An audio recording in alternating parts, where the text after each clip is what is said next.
اهلا بيكم في فيديو جديد من قناه البروفيشنال براندنج الاولى في الميدل ايست. انا محمد فرغلي ودي بروفيشنال براند بوستر تشانل. 5 تيبس لتواصل افضل. النتوركينج او بناء شبكه علاقات من اهم الانفستمنتس والحاجات اللي ممكن تساعدك جدا في حياتك. في اسئله مهمه لازم تسالها لنفسك، زي هل انت بتبني شبكه علاقات بالقدر المطلوب؟ والسؤال الاهم، هل انت بتبني شبكه علاقات بطريقه صح؟ عشان تبني effective network انت محتاج تبني valuable relationships، مش بس مع اشخاص في مجال شغلك. المفروض ان النتورك بتاعتك تمتد ل different industries. ليه بقى؟ لما يكون عندك علاقات كتيرة ومتنوعة وتعرف الناس اللي تعرفهم ببعض، ده بيخلي الناس تعتبرك helpful contact، واللي بيركز على انه يساعد اللي حواليه اكتر من انك شخص مهتم انه يحقق منافع شخصية لنفسه. وده هيخلي الاشخاص اللي في النتورك بتاعتك يحاولوا يساعدوك من غير ما تطلب. تعال اقول لك 5 tips ازاي تقدر تبني effective network. أول حاجة head to a networking event. في professional events سواء مؤتمرات أو معارض بتحصل في العالم كله. اعمل مجهود شوية في إنك تحضر البروفيشنال ايفنتس دي مرة في الشهر، ولما تروح الايفنتس دي ركز إنك تتعرف على الناس اللي هناك، سواء في أماكن الندوات والمحاضرات أو حتى في الكوفي اريا أو في أي مكان. وجهز نفسك وانت رايح بالطرق اللي تقدروا تتبادلوا بيها الكونتاكتس بتاعتكم عشان تعرفوا توصلوا لبعض بعد كده. تاني حاجة offer instead of ask. بدل ما تقول تقدر تساعدني بإيه، قول أقدر أساعدك إزاي، عشان تخلي الناس تقرب منك وتكون مهتمة إنها تبني علاقة معاك. خليك مهتم دايما إنك تoffer value. الناس دايما هتفضل فاكرة الفاليو اللي قدمتها لهم وهيكونوا عايزين يردوا الجميل.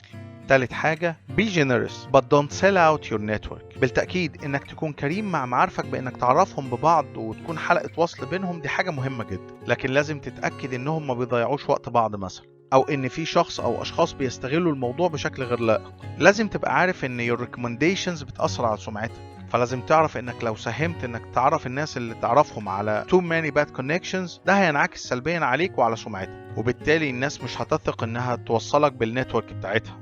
رابع حاجة facilitate conversation. لما تيجي تعرف ناس ببعض، حاول تعرفهم ببعض عن طريق انك تدي كل طرف بعض المعلومات الأساسية اللي تفهمهم بعض أكتر. يعني مثلا مين هو الشخص ده، بيشتغل ايه الحاجات المشتركة بينهم واللي عشانها انت بتعرفهم ببعض، ايه اللي ممكن كل شخص يستفيده من الشخص التاني، ايه اهم حاجة كل شخص المفروض يعرفها عن الشخص التاني. يعني على سبيل المثال ممكن تقول دي منى بتحاول انها تكون انفلونسر في الانفيرمنتال موفمنت، وبما انك اكتيف فولunteer اعتقد انكم ممكن تحبوا تتعرفوا على بعض وتشوفوا ازاي تقدروا تساعدوا بعض. حاول تخلي كلامك مختصر ومفيد، والاهم انهم يبدأوا يتكلموا مع بعض.